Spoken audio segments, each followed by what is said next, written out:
Hi. Hi. What is your name first? It's Banana. How old are you?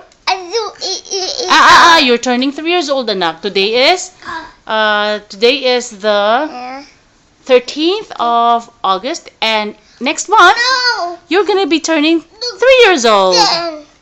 Okay, Bernard, can you please? Bernard, how old are you? Show me. How old are you? Bernard, look. Oh. Bernard, look. I am. David. Okay, David.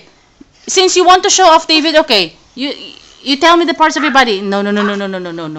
Stand up, please. Boys, can you please stand up? Okay, Bernard, can you show me the parts of your body from head to toe? Okay. Where's your hair? Okay, good boy. Where is your head? Anak, you stand up. Oh.